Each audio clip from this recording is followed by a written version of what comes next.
Hacks and crafts in Tamil channel பார்த்துட்டு இருக்கவங்க எல்லாருக்குமே வணக்கம். இன்றைக்கி நம்ம 10 ரூபாய் ஹமாம் சோப்பு வச்சு ஹேண்ட் வாஷ் எப்படி செய்கிறதுன்னு பார்க்க போகிறோம். இந்த 10 ரூபாய் ஹமாம் சோப்லேயும் இன்றைக்கி நான் வந்து பாதி ஹமாம் சோப் தான் யூஸ் பண்ண போகிறேன்.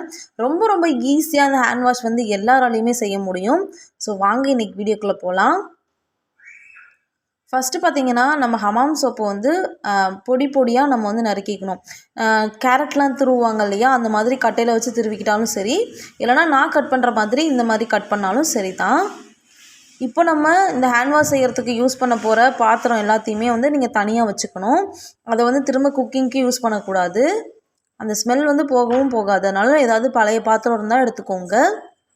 அதே மாதிரி ஹமாம் சோப் மட்டும் இல்லை, லெக்ஸு சோப்பு, அப்புறமா டெட்டால் சோப், லைஃப் பாய், எல்லா சோப்லேயுமே வந்து ஹேண்ட் வாஷ் செய்ய முடியும்.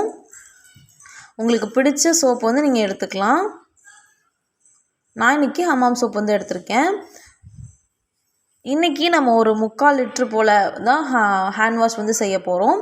அதுக்கு வந்து இந்த அரை சோப் வந்து போதும். ஃபஸ்ட்டு பார்த்திங்கன்னா நல்லா வந்துட்டு நான் கட் பண்ணி எடுத்துட்டேன். அது மட்டும் இல்லாமல் இன்னொரு முறையும் பார்த்திங்கன்னா நான் நல்லா வந்து ரொம்ப பொடியாகவே கட் பண்ணி எடுத்துக்கிட்டேன். அதுக்கப்புறமா ஒரு பாத்திரம் எடுத்துகிட்டு அதில் வந்துட்டு 3/4 லிட்டர் தண்ணி ஊற்றிருக்கேன். அந்த தண்ணியில் பார்த்திங்கன்னா லைட்டாக வந்து சூடு ஏறணும், கொதிக்கக்கூடாது, சூடு ஏறினா மட்டும் போதும். அதுக்கப்புறமா நம்ம பொடியாக நறுக்கி வச்சுருந்தோம் இல்லையா, அந்த சோப்பு பீஸ் எல்லாத்தையுமே அதில் சேர்த்துட்டு ஒரு தட்டு போட்டு மூடி வச்சுருங்க. நாள் நம்ம செஞ்சோன்னா மறுநாள் தான், அதாவது நாள் காலைல 8 மணிக்கு செய்கிறோன்னா மறுநாள் காலைல 8 மணிக்கு இந்த மாதிரி ஜெல்லி மாதிரி ஃபார்ம் ஆகிருக்கும். வெளியில் வச்சாலே போதும், நார்மலாக வேறு எதுவுமே செய்ய வேணாம். அதுக்கப்புறமா ஒரு ஸ்பூன் எடுத்துகிட்டு அதை நல்லா நீங்கள் வந்து மிக்ஸ் பண்ணி விட்டுக்கணும். மிக்ஸ் பண்ணும்போது அந்த ஜெல்லி மாதிரி இருந்துச்சு இல்லையா, அது வந்து ஹேண்ட் வாஷ் அந்த ஃபார்முக்கு வந்து வந்துடும். நல்லா வந்து மிக்ஸ் பண்ணி விட்டுக்கோங்க. இப்போ நம்ம சோப்பு போட்டுட்டு உடனே மூடி வச்சிடணும். அப்போ வந்து நம்ம மிக்ஸ் பண்ணக்கூடாது, அதையும் ஞாபகம் வச்சுக்கோங்க.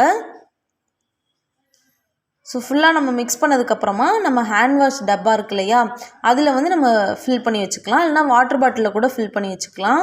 நான் 3/4 லிட்டர் தண்ணி எடுத்திருந்தேன், அதே அளவுக்கு எனக்கு ஹேண்ட் வாஷ் வந்து வந்துச்சு. 3/4 லிட்டர் தண்ணி எடுத்தோம் அப்படின்னா அந்த 10 ரூபாய் சோப்பில் அரை சோப் போட்டால் போதும். உங்களுக்கு இந்த ஹேண்ட் வாஷ் வந்து பிடிச்சிருக்குன்னு நினைக்கிறேன். கண்டிப்பாக உங்களை ட்ரை பண்ணி பாருங்கள். உங்களுக்கு நம்ம வீடியோஸ்லாம் பிடிச்சிருந்துச்சுன்னா மறக்காம நம்ம சேனலை சப்ஸ்கிரைப் பண்ணிடுங்க ஃப்ரெண்ட்ஸ். அது மட்டும் இல்லாமல் இந்த ஹேண்ட் வாஷ் வந்து இந்த மாதிரி சமயத்தில் ரொம்பவே யூஸ்ஃபுல்லாக இருக்கும். அடிக்கடி கைகளை வந்து இந்த ஹேண்ட் வாஷ் போட்டு கழுவிட்டே இருங்க. முடிஞ்ச வரைக்கும் ரொம்பவும் பாதுகாப்பாக இருங்க. தேங்க்ஸ் ஃபார் வாட்சிங்.